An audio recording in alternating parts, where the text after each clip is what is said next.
ఈరోజైతే మనము బోటీ కర్రీ ఎలా ప్రిపేర్ చేసుకుందామో చూసేద్దామండి. ముందుగానైతే ఈ బోటీని అంతా క్లీన్ చేసుకోవాలండి. నేనైతే ఇది క్లీన్ చేసుకోవడానికి చాలా అంటే చాలా పెద్ద ప్రాసెసే పడిందండి. చాలా టైం పట్టింది. మినిమం 2 అవర్స్ వరకు అయితే నేను క్లీన్ చేసుకున్నాను. అసలు ఫస్ట్ ఆఫ్ ఆల్ దీన్ని ఎలా క్లీన్ చేయాలో తెలియక నాకైతే 2 అవర్స్ పట్టిందండి. మళ్ళీ తర్వాత వేడి నీళ్ళలో వేసి ఇదంతా తీసేసాను మొత్తం.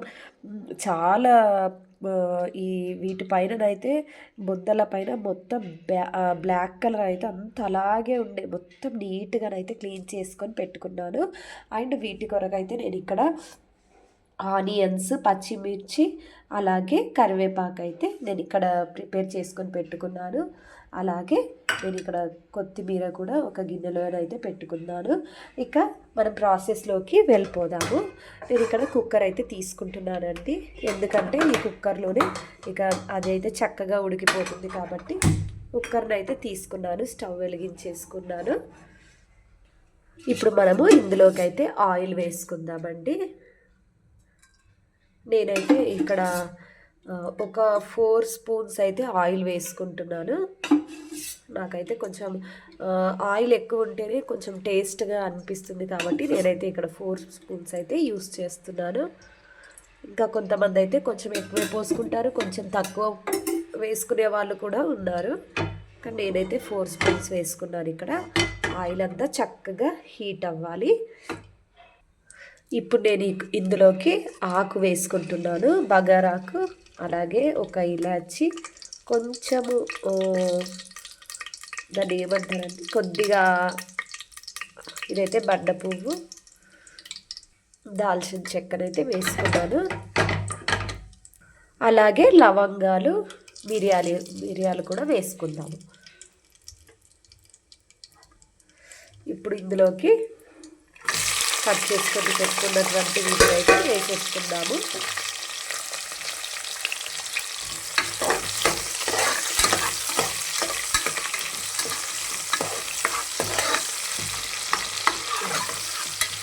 మంచిగా ఫ్రై అయితే అవ్వనివ్వాలండి. మంచి కలర్ అయితే రావాలి. ఆనియన్ అంతా గోల్డెన్ బ్రౌన్ కలర్ అయితే రావాలండి. గోల్డెన్ బ్రౌన్ కలర్ వచ్చేంత వరకు కూడా మనము కలుపుకోవాలి.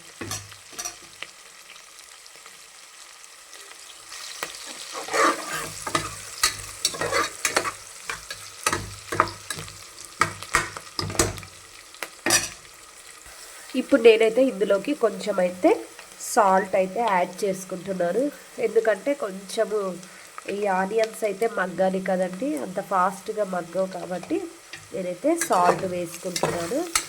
సాల్ట్ వేసుకొని ఒకసారి కలుపుకొని అలా వదిలేద్దాము. ఇక్కడ చూసేయండి, మంచి కలర్ అయితే వచ్చేసింది కదా. ఇప్పుడు మనము ఇందులోకి అల్లం వెల్లుల్లి పేస్ట్ అయితే యాడ్ చేసుకుందాము. నేనైతే ఇంత తీసుకున్నాను. అల్లం వెల్లుల్లి పేస్ట్ వేసుకున్నాక ఒకసారి కలిపేసుకున్నాను. కొంచెము ఇందులో అల్లం వెల్లుల్లి పేస్ట్ది పచ్చి వాసన పోయేంత వరకు అయితే కొంచెం అలా కలుపుకోవాలి. ఆ తర్వాత నేను ఇందులో పసుపు యాడ్ చేస్తాను. ఇప్పుడైతే ఒక 1 స్పూన్ అయితే పసుపు యాడ్ చేస్తున్నాను. కొద్దిగా అంతా వేసుకుంటున్నాను. అండ్ ఒకసారి కలిపేసుకోవాలి. ఇప్పుడు ఇందులోకి బోటీని అయితే వేసేద్దాము.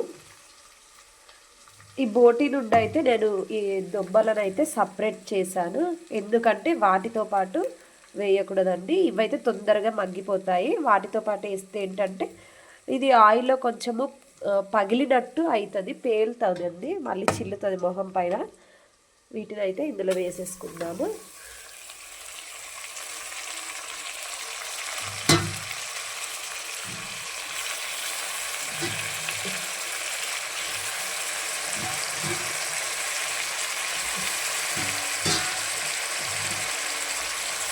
ఇప్పుడు ఒకసారి దీన్ని అంతా కలుపుకుందాము.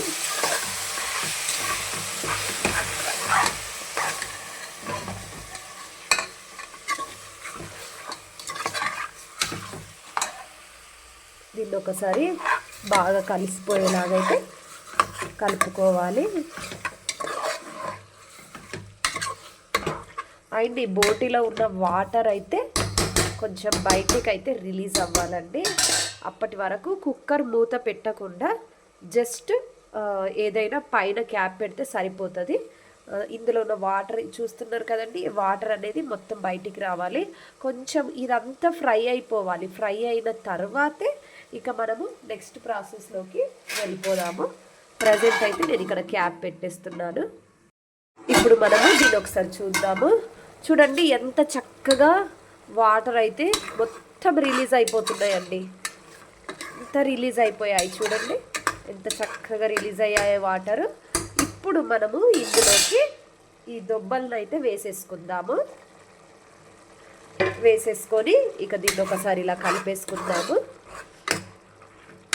ఇప్పుడు ఇందులో ఏమేమి అయితే వేసేసుకోవాలో కారము, మసాలా, కొంచెము ధనియాల పౌడరు, ఇవన్నీ మనము ఇప్పుడు ఇందులో వేసేసుకుందాము.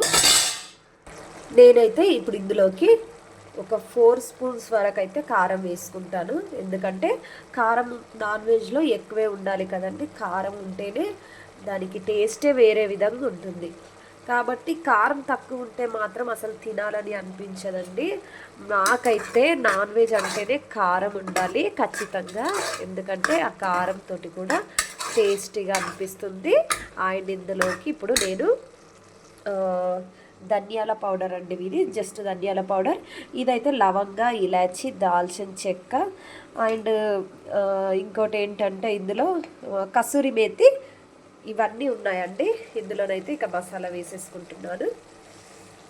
అండ్ ధనియాల పౌడర్ వేసుకుందాము.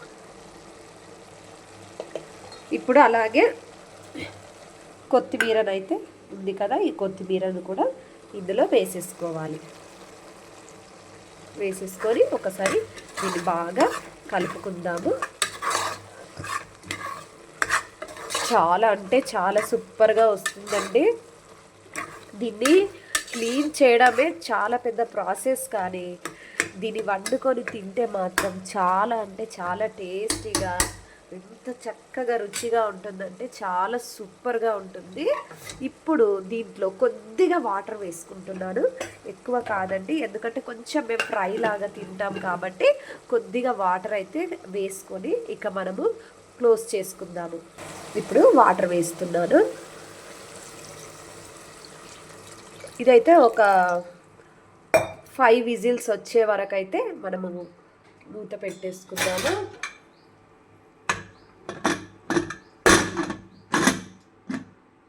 ఒక 5 విజిల్స్ వచ్చాక చూపిస్తా ఇది ఎలా అయిందో. ఇంకా కొద్దిగా అయితే వాటర్ ఉన్నాయి కాబట్టి నేను ఒక 15 మినిట్స్ అయితే నేను మళ్ళీ మూత పెట్టేసుకుంటాను. అండ్ ఇక్కడ చూసారు కదండి ఎలా అయిపోయిందో. గిన్నె చేంజ్ అయిందని చూసారా? ఏం లేదండి, 15 మినిట్స్ పెట్టినందుకు వాటర్ అయితే మొత్తం అబ్జర్వ్ చేసుకుంది, కానీ ఇక గిన్నె అయితే అది మాడిపోయిందండి. అందుకే నేను ఇక వేరే గిన్నెలోకి నేను షిఫ్ట్ చేసుకున్నాను. బట్ టేస్టీగా అయిందండి, చాలా సూపర్గా అయింది. ఇక్కడ చూసారు కదా, గిన్నె అంతా పాడైపోయింది. నచ్చితే లైక్ చేయండి, అలాగే సబ్స్క్రైబ్ చేసుకోండి. Thank you for watching.